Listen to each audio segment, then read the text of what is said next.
Working in a game environment, much like a classroom environment, requires similar elements of classroom control. It's obviously much harder for effective learning to take place when students are running around chaotically. In a game environment, this can be a little bit more difficult to manage as kids and games are used to doing their own thing. So in this video, we're going to cover some of the basics of classroom management in Minecraft, and especially some of the command line options that may help you as an educator, such as how to teleport yourself and other players, how to give items to players, and managing the weather and time. Now, consulting with games in education, though, I always espouse one key principle that I hope you'll pay attention to.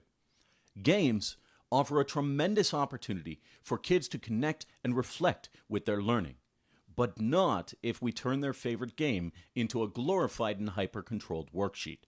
This only serves to destroy any gains that a game can have and causes significant disconnect for students. So when managing the world, I encourage you to plan ahead so that you're letting engaging game activities do the controlling rather than using administrative powers and breaking flow and immersion. That said, let's now talk about some of these control commands. In Minecraft, in order to access the commands, we access that using the letter T to open up our typeface or chat window. So I'm just going to type in hey here and you'll see that. We'll use that in a second. So pressing T opens that up, and we always want to precede a slash command with the forward slash, not the question mark, with the forward slash. So the first thing we want to do is switch ourselves between creative mode and survival mode. So that's the first thing I want you to learn. But I don't want to be too high here because otherwise I'm going to fall down and I'm going to crash and die. So let's go ahead and you'll notice this. If I want to change my game mode, I'm going to use slash game mode C for creative or S for survival. So let's just go ahead and change into survival. And you're going to notice something here. I'm going to be blown up by a creeper in a second. There we go. That is what's known as a creeper. They get close to you, they start to flash, and they start to explode. Ask any kid in your classroom about their experiences with creepers, and you will see. I'm getting hurt here, so I want to go quickly into slash game mode C for creative so that I no longer have to deal with these two zombies who are attacking me. So you'll notice some of the difficulties with survival versus creative mode when things begin to attack, when the Minecraft world begins to attack. So anyway, that covers the game modes. Let's stay in creative for now because it's a little bit easier to stay alive and to focus. The next thing we want to cover is teleporting. So sometimes when you're in a world, you'll want to teleport a player to a particular location. Perhaps you've built a particular activity that you want that student to focus on, or you have set up specific areas where you want each student focusing on a particular build themselves.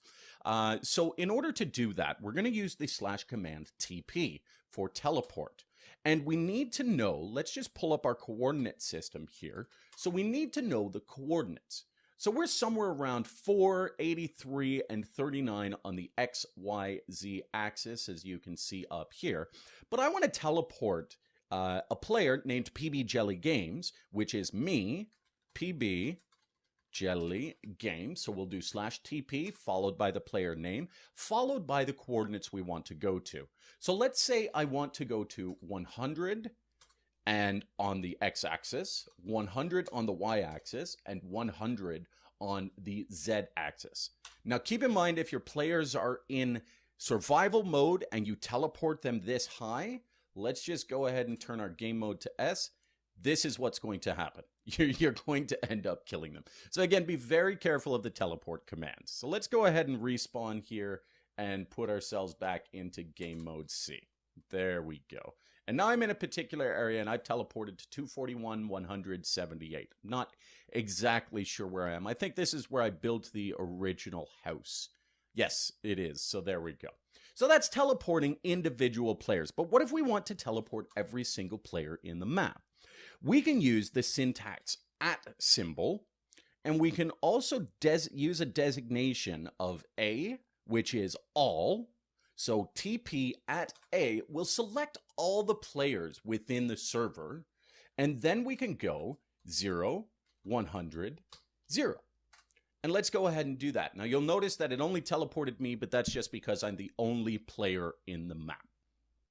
So now let's suppose that we're in a survival game, but as a classroom administrator, we want to give a certain set of unique items, perhaps wood planks, or maybe we want for them to build with, or maybe we want to actually give them a reward for achieving something specific. Maybe we want to give them diamonds or 2 of them. So we can do that from anywhere in the world. We don't necessarily have to be near them and hand them those items. We can use the /give command. And the /give, we can choose to type in the same designation of @A to indicate all players, so we can give it to everybody, or we can choose a particular player to give it to. So let's go ahead and give a diamond to myself. So give PB Jelly Games diamond, and I want to give him 2 of them. And you'll notice as I press enter, it's given diamonds ×2 to PB Jelly Games. So that's the give command. You can figure out how to use that appropriately for your own classroom work.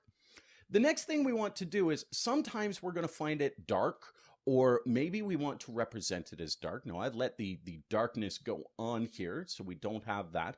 Or we sometimes want to change the weather. Now, even though we don't have any snow right now, we're still going to cover this.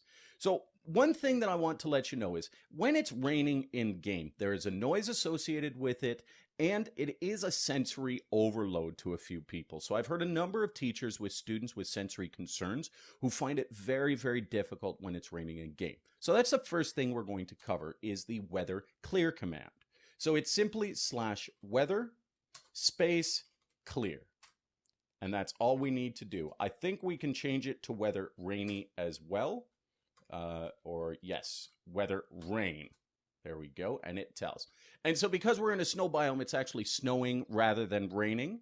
But then again, if I travel to a new area, you'll notice it start to change. So as soon as I turn into a new biome, it starts to change. So you can see the type of sensory overload that we have. And so if I go back and do weather clear one more time, then it's going to automatically clear that weather up and stop the rain. So very, very good. The other thing that we might want to do is change the time.